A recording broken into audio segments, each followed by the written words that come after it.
Na Rais William Ruto alihudhuria ibada ya madhehebu mbalimbali iliyofanyika Rutian, kaunti ya Narok kwa wakati wa maadhimisho ya miaka 20 ya kuanzishwa kwa Baraza la Makanisa ya Kitaifa. Ibada hiyo iliongozwa na Askofu Simon Ole Simbai. Katika hotuba yake, Rais William Ruto alisisitiza dhamira ya serikali yake katika kuboresha miundombinu, akiahidi kujenga barabara mpya katika eneo hilo ili kuimarisha uchumi na kuunganisha jamii. Aidha, alizungumzia mipango ya serikali ya kuwekeza katika sekta ya elimu, afya na kilimo ili kuinua maisha ya wananchi wa Narok na maeneo mengine ya nchi. Ndio nimewakataza kwanza maneno ya watoto wa shule wawajane naye. Waendelee na fitina nyingine, lakini ya watoto wa shule we don't want. Ama namna gani jameni? So mimi sitaki kusema kuzidi hapo. Sitaki kusema sana kwa sababu leo tuko kanisani, bishop anaweza kutukosoa. Lakini sitaenda sana, nitakuwa hapa tena kwa sababu tuko na kazi zingine ambazo tutakujia hapa Narok. Sio namna hiyo. Bado tumeketi chini na hawa viongozi. Senator Ledama amesema watu wa Narok ni watu wa bidii. Shida wako naye ni barabara. Si ni kweli? Na nimeweka mpango kamili kwa sababu mimi naelewa ya kwamba tunahitaji barabara zaidi Kenya. Ndio mulisikia nikatangaza kwa State of the Nation Address, nikasema tunahitaji kujenga barabara kilomita 28,000 mpya Kenya. Na sio tu kujenga, pia nikatoa vile tutajenga hiyo barabara na mahali gani pesa tutatoa ya kujenga hiyo barabara. Na ndio tumeanzisha National Infrastructure Fund. Tumeanzisha Sovereign Wealth Fund ambayo itatusaidia kukusanya pesa kutoka budget, kutoka privatization, kutoka private sector, kutoka public private partnerships ambayo itatusaidia kujenga mabarabara hizo. That is how we are going to move Kenya from a third world to a first world country. Wale wanapingana na mimi ati first world haiwezekani, watuambie mpango yao ni gani. Nilisikia mwingine juzi anasema ati hatutaki mambo ya Singapore, hatutaki mambo ya Korea, ati heri Somalia. Sasa mimi nauliza kweli hiyo? Anyway, tafadhali muwaombee hawa watu, nahitaji maombi. Asante Biblia, asante Bishop kwa kunipatia Biblia. Biblia mimi nahitaji hiyo Biblia kabisa kwa sababu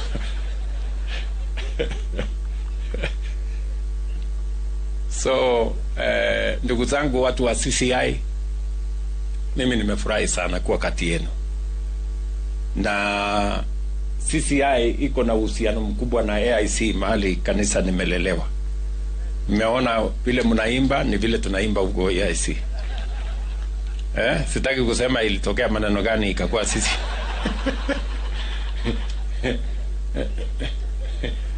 Lakini AIC na CCI ni mapacha, si ndio? So nasema asante sana kwa kutukaribisha, na watakia heri na tunawatakia baraka ya Mungu.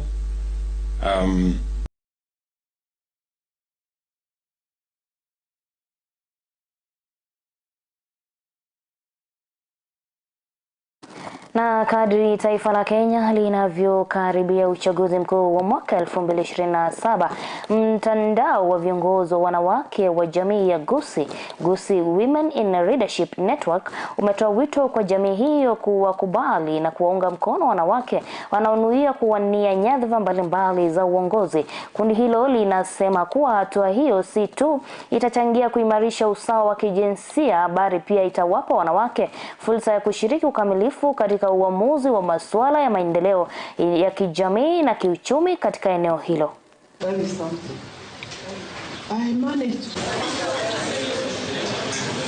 A lot of things happening, even calls for a referendum, calls for all that. I think for Gusii Women Leadership, we are just saying, take your time to learn more on what they are saying. If they are throwing around the gender card like the referendum has the gender agenda in it. But have we gone through the document to see what is in it? So ignorance is not an excuse. All the platform is for us to continue to learn, continue to be informed, continue to work together, continue to hold men and women in this journey of development. Girls have shown they have the ability to do even better later in life. We have followed our students from high school into universities, and we are proud when we see them leading serious departments like medical school, law school. We have elected. You vote. They come with ballot. They vote for us so that you can be a leader there. So from there, as we address those women down there at the market, because that's where we'll talk and that's where I come from, we have now we can stand the way I've stood now to talk to the audience. And our people to come back to our heritage where even land was given to the women, not the men. We need to come back to our culture which supported women. Na polisi katika eneo la Bureti, kaunti ya Kericho, wanachunguza kisa ambapo wakazi walivamiwa katika chumba kimoja cha burudani na kuharibu mali kufuatia kupatikana kwa mwili wa mwanaume mmoja aliyefariki nje ya chumba hicho. Inadaiwa kuwa marehemu Wesley Tanui alitumia mchana wake wote tarehe 25 katika baa ya dijitali akibugia pombe kabla ya mwili wake kupatikana siku iliyofuata nje ya eneo hilo, hali iliyozua taharuki za maswali miongoni mwa wakazi. Wakazi hao waliandamana na kufunja mahali ya chumba hicho kabla ya polisi kuingilia kati na kurejeza utulivu. Tutazaa tena, watoto tumezaa, lakini tunalia sana kwa maana tumepoteza. Mama yake analia sana tena amepoteza ingine. Sasa yeye amekuwa uchungu sana. Tunalalamika sana. Tunataka ipombe aondoe. Ipombe afungwe kabisa. Pata jana ni uchungu sana tupoteze brata yetu. Cheblanget ni senda kidogo lakini paa ni karibu 10. Watu wafungue kitu ingine. Paa tutaki tena kwa Cheblanget. Murkomen uko wapi? Kuja Cheblanget tutusaidie. Tunataka ipa zote zifungwe. Hatutaki tena. Tumepoteza watu karibu 6. Aondoe. Ipombe afungwe kabisa. Pata jana ni uchungu sana tupoteze brata yetu. Cheblanget ni senda kidogo lakini paa ni karibu 10. Watu wafungue kitu ingine. Paa hatutaki tena kwa Cheblanget. Murkomen uko wapi? Kuja Cheblanget tutusaidie. Tunataka ipa zote zifungwe. Hatutaki tena. Tumepoteza watu karibu 6. Hata mwaka moja haijaisha. Juzi tulipoteza mtu mwingine. Na jana Boxing Day tulilia tena. So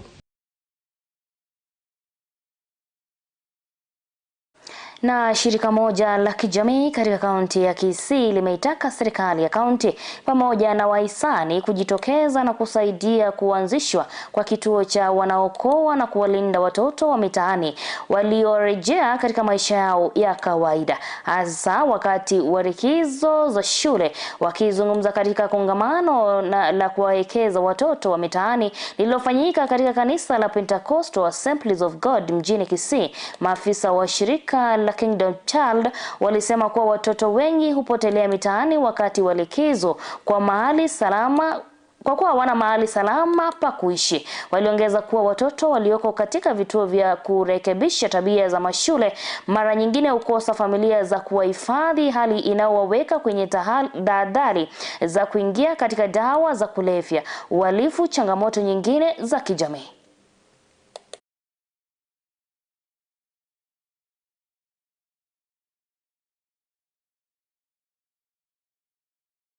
Madereva wametakiwa kuwa waangalifu na kuchukua tahadhari za kutosha msimu huu wa mvua ili kuepusha ajali barabarani, huku Erastus Ogembo akisisitiza mjini Kisii kwamba ikiwa dereva amechoka ni busara kupumzika kabla ya kuendelea na safari. Kutoka Kisii, Nairobi. Kila kitu nilikuwa nataka kuhimiza Wakenya, hii ni msimu wa mvua. Naomba madereva wetu muendeshe gari kwa njia iliyo safi, taratibu, ili watu wetu wamalize hii mwaka kwa ajili ya neema ya Mungu. Kitu ya pili, kuna madereva wengine wamezunguka sana. Mtu ako na usingizi na anataka kuendesha gari kwa ajili ya pesa. Naomba tafadhali, kama umechoka, tafuta mahali uweke gari parking, ama utafute police station yoyote uweke gari parking ndio upumzike. Sababu hao maisha wanapepa ni maisha ya binadamu, na hao watu wanalisha mafamilia zao, wako na yani in fact wao ndio wanategemewa. Ya mwisho, hii rasi imeanza kutoka hapa Kisii, hata ingawa haijaonekana. Naomba abiria mkae watulivu, sababu inapatikana abiria anakuja mmoja, anakata gari, anaanza kuhakikisha gari itoke, na ndekawa kama basi inabeba watu 65. Kama uko na haraka, kuja mapema, na usifike njiani uanze kuharakisha dereva atiendesha gari na spidi. Ukiwa na haraka, amuka saa 12 asubuhi, kuja chukua gari, kila gari kuna masaa yake. Ya mwisho, hii msimu tunaenda, kuna wanafunzi wanarudi shule. Watu wetu bwana, hata wale wanaonjanga kinywaji bwana, mutulie kidogo, musevu school fees, angalau ikuje kusaidia watoto wetu.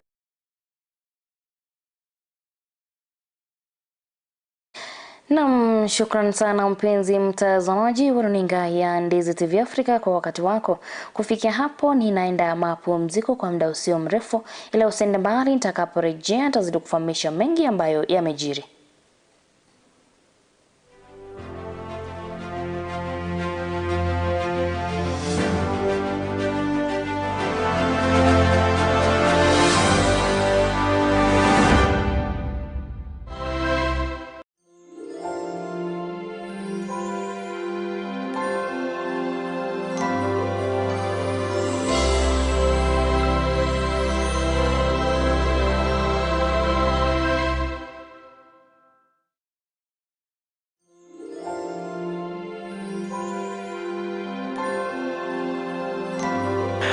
Mpenzi mtazamaji wa Ndizi TV Africa, popote pale ulipo, tumetembea nawe tangia mwaka huu ulipoanza hadi sasa tuko karibu kutamatisha. Na kutakia Krismasi njema na mwaka mpya mwenye mafanikio tele tele. Kumbuka kwamba ni mengi ambayo tumeyapitia, magumu, mazuri, na kuna wale ambao wameshabarikiwa zaidi. Na wale ambao wamebarikiwa kidogo, tujue kwamba tusaidiane sisi kwa sisi, tuhakikishe kwamba tunapovuka mwaka tumshukuru Mungu kwa yote. Na bila shaka kutoka Ndizi TV Africa, vipindi vyetu vyote, sauti ya uongozi, mpasho saa 7, Ndizi saa 1, tunakutakia kila la heri na heri njema ya Krismasi na mwaka mpya wenye mafanikio.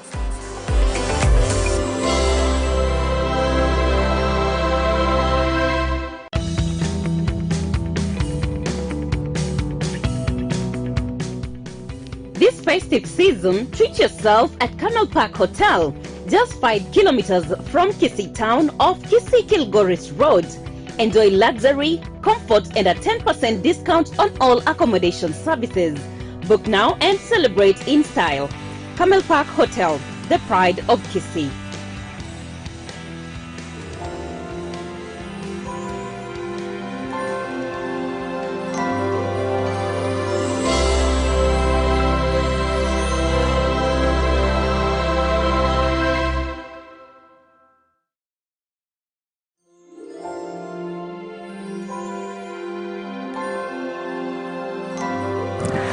Hello, what's up my beautiful people? I go by the name Aleka Alex. Na ndani ya Ndizi TV Africa from ile show ya Urban Blaze. We just want to wish you a Merry Christmas and a Happy New Year 2026. Stay safe, stay tuned ndani ya Ndizi TV Africa. Kwa ile show ya saa 8 hadi saa 10 inajulikana kama Urban Blaze with your favorite host Aleka Alex. Top shooter. Merry Christmas.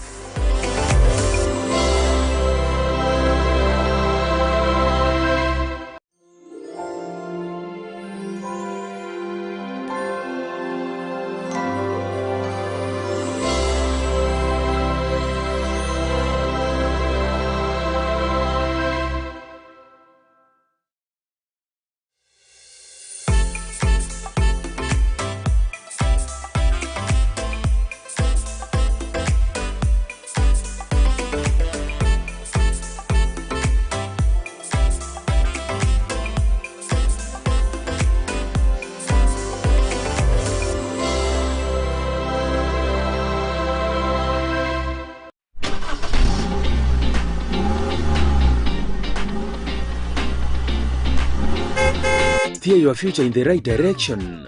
Safe driving starts here. Camel Park Driving School, now ready to quench your driving thirst. We offer NTSA certified driving lessons for upgrading, beginners, and refreshers. Our team of qualified instructors deliver content for the following classes: A1, A2, B1, B2, C, C1 and C2, D1 and the rest. We train learners with modern vehicles which fit the evolving digital world. Why choose Camel Park Driving School? We are situated within a serene environment which offers a humble space of study. Our classes are fitted with advanced materials which supports learning. Other benefits are flexible class schedule, pocket-friendly fees, proper theory and practical guide, annual operation and additional computer packages training. Spend less, learn more, drive forever. Apply now. For more information, call us on or SMS us on 0755 386 594 or 0753 915 354, or you can email us on camelcollege@gmail.com, or also you can visit our offices at Kiogoro, which is 5 kilometers from Kisii town along Kisii-Kilgoris Road. Camel Park Driving School, shaping dreams on the wheels.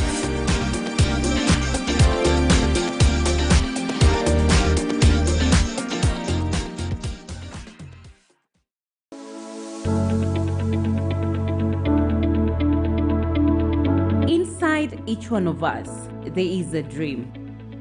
The challenge is how to achieve it.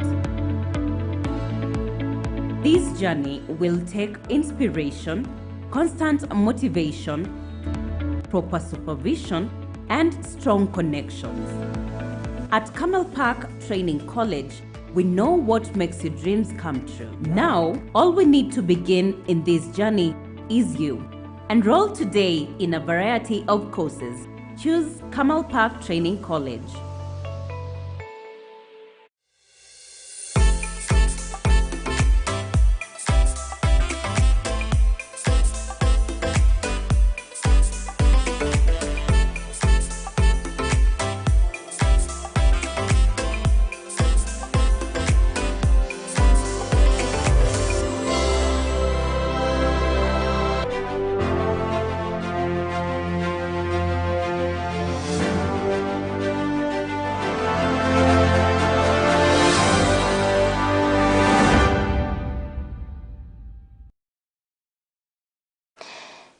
Shukran sana mpenzi mtazamaji wa runinga ya Ndizi TV Africa kwa wakati wako. Tuna karibu tena tunaposonga mbele.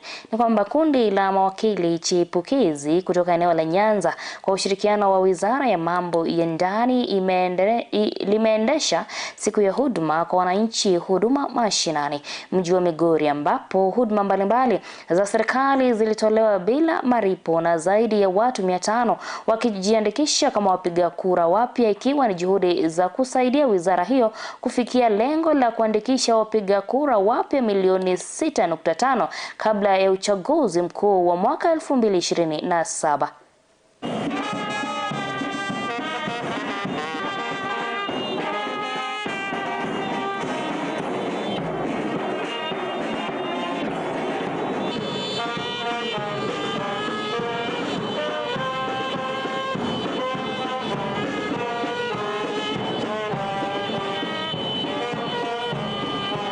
Certificate line ni hapa, kitambulisho ni hapa.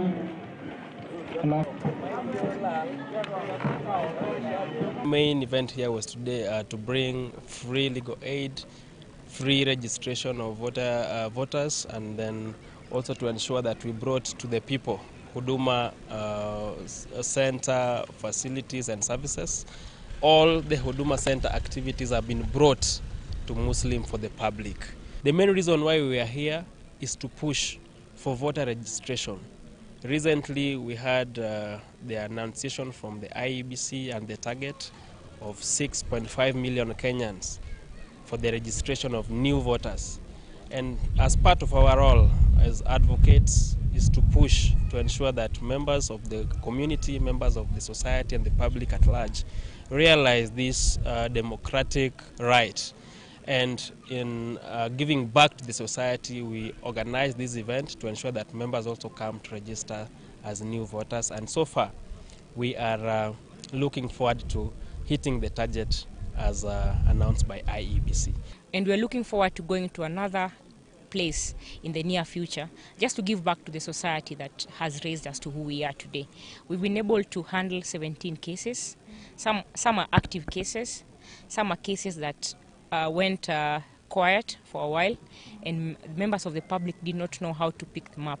And because of the expertise that we have as advocates, we are able to assist them and free of charge give them legal assistance today. A voter's card is the only way we can change the course of our region and the course of how we manage Kenyan politics. And it's important that everybody who gets to 18 gets an ID and gets a voter's card. And as Young Lawyers Association and Young Okil Kamaloka, our message is register, get an ID, and also register to vote. Be the change that we want to be. You can't be a leader without having registered. We always say that leadership comes with responsibility. One of our legal responsibility is to be registered as a voter. Having been registered as a voter, then you are now eligible to vote. We cannot influence and we cannot inform the next government if you are not part of it through voting. Without being registered as a voter, you are invisible, your voice is muted, and your future is being negotiated in the rooms where you are not there. So please, I urge you just ensure that you are a registered voter so that you can negotiate where people are negotiating for other opportunities. Nilisikia jana atisha napewa watu bure bila kulipwa pesa. Na nimepewa iko nayo sahihi kutoka wiki jao ama kesho. Mimi akiwa mgonjwa mimi taenda hospitali tena tatibiwa mzuri na wajukuu yangu. Sahihi mimi iko tu na wajukuu. Vijana yote nitaelesha kutoka leo aende achukue ID, alafu achukue kura. Siku ya kura au afike mapema aende kupiga kura ndio apate matunda ambao hata leo nimeshukuru sana kwa maana. Familia moja katika kaunti ya Isiolo inataka majibu kufuatia kutoweka kwa afisa mwandamizi wa kikosi cha akiba cha kitaifa NPR, Malele Abdi Hassan, ambaye hajulikani alipo zaidi ya wiki moja baada ya kudaiwa kutekwa nyara. Malele alikuwa akiongoza operesheni za NPR katika eneo la Burati. Anaripotiwa kutekwa tarehe 20 Disemba alipokuwa akirejea nyumbani kwa pikipiki, ambapo mashahidi wanasema alilazimishwa kuingia kwenye buti ya gari la kibinafsi na wanaume watatu waliokuwa wamefunika nyuso zao. Viongozi wao wako wamesema familia inaishi kwa hofu, wakishangaa ni kwa nini polisi walikusanya bunduki rasmi ya Malele ili hali walikana kuhusiana na tukio hilo. Malele ni baba ya watoto 9 na viongozi wa jamii wanaitaka serikali kuhakikisha na kuharakisha uchunguzi na kufichua alipo. And why? Malele ni mtu anasomesha watoto university, secondary, watoto dunia mzima kona. Tafadhali tunaomba. Sisi kama wamama tunalia, Malele Abdi Hassan arudishwe kwake. So he didn't get any threats from anyone. So that was just a random arrest that we are aware of. If there was any, he could have reported. Alikuwa na mama moja tu. Alikuwa na mbeba. Kwa pikipiki. Kwa bike. Na pikipiki. Wakati ambaye walimshika walienda naye alipiga kelele, lakini yeye ni mama. Hata kama alikuwa mwanaume, hakuna. Afisa mmoja wa polisi amefariki kutokana na majeraha aliyopata katika mzozo wa ardhi uliotokea eneo la Kibiko, kaunti ndogo ya Kajiado Magharibi. Afisa huyo alikuwa miongoni mwa maafisa kadhaa waliojeruhiwa baada ya kusambuliwa na kundi la vijana waliokuwa na hasira kali wakati wa sikukuu ya Krismasi walipokuwa wakilinda wanachoraji ramani waliokuwa wakiweka alama ya mipaka katika ardhi yenye thamani ya takriban shilingi bilioni 100. Katika furugu hizo, raia kadhaa pia walijeruhiwa huku pikipiki 2 zikichomwa moto. Vijana hao walikuwa na silaha za jadi kama vile mishale na mikuki. Wanadaiwa kushirikiana na baadhi ya viongozi wa eneo hilo wanaopinga mpango wa kugawa ardhi hiyo ya ekari 2800. Mgogoro huo kwa muda mrefu umechochewa na mvutano wa kiongozi kati ya makundi mawili ya simu. Kamanda wa polisi wa kaunti ya Kajiado, Alex Shikondo, ametoa onyo kali kwa watu wote wanaochochea furugu.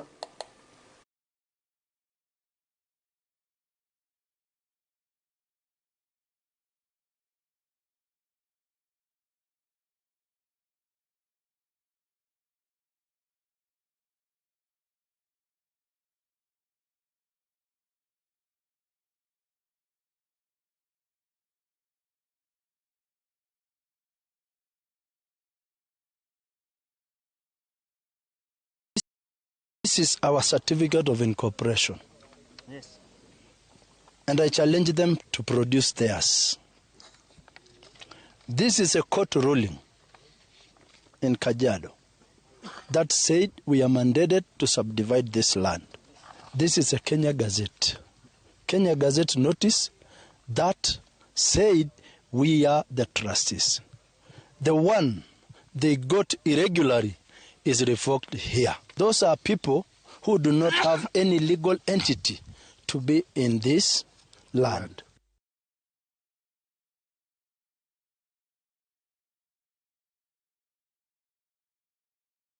Got irregularly is revoked here. Those are people who do not have any legal entity to be in this land.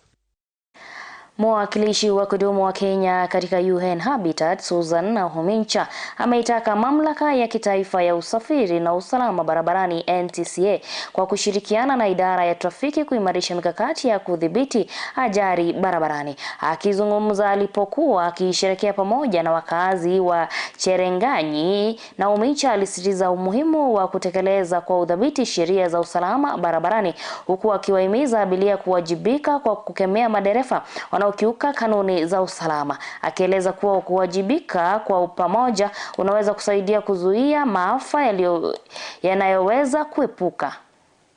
Wanasafiri wengi, hata kuna wengine hapa nimewaona na nimewahi waona Nairobi, kumaanisha wamekuja kwa barabara. Na ninaona vijana wangu wengine hapa ambao wanaendesha bodaboda, ukweli si ndio? Mimi nataka kuwaomba msimu hii ya Christmas, wale mnaendesha bodaboda, wale mnaendesha baiskeli, mnaendesha gari, tafadhali tudumishe usalama. Pole pole ndio usalama. Pole pole ndio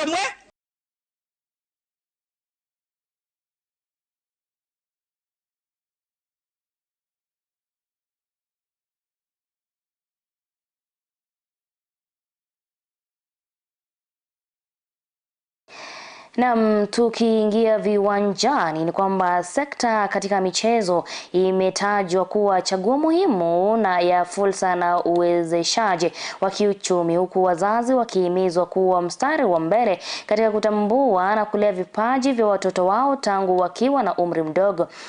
Kamati ya Olympic ya kitaifa ya Kenya imesisitiza kuwa kumekuwa na wanamichezo chipukizi katika ngazi ya mashinani kwaweza kugeuza vipaji halisi na taaluma endelevu, na hivyo kuiweka michezo si tu kama burudani bali pia njia halali ya mafanikio kitaifa na kimataifa. Children are going back to school and in a week, 1 week's time, and I want to say this: it's very important for the parents to know that extracurricular is actually now paying a lot. We are not saying, as National Olympic Committee, that curriculum should be avoided during this period of education or during the careers. What we are trying to say is every talent counts. And as a leader and as a president of the National Olympic Committee of Kenya, I want to encourage the parents and all the stakeholders in realizing that our children, through the extracurriculum talents, we should exploit that. We should support them at all costs. We should put funds available to ensure that we scout, nurture, and develop that talent. The talent every child has in this country matters, because those are our visitors, those are our children, and we need to support them in whatever angle they choose themselves to pursue. because it is through the pursuance of that talent that as a nation we get. Naam, shukran sana mpenzi mtazamaji wa runinga ya Ndizi TV Africa kwa wakati wako, na kufikia hapo ndipo naweka kikomo katika ripoti ya wikendi. Basi zidi kutufuatilia katika mitandao yetu ya kijamii, tuko pale kama Ndizi TV Africa. Na basi mpenzi mtazamaji, kabla niondoke studioni kufahamisha kwamba iwapo tunaongoja siku chache tu tufuke mwaka mpya, mwaka 2026, wacha tuwe na umoja, tujichunge, na kwa neema ya Mungu tuweze kufuka mwaka mpya tukiwa sawa salimini. Langu jina Ronalfa na mwelekezo wangu amekuwa ni Bwana Mongare Alex. Usiku mwanana.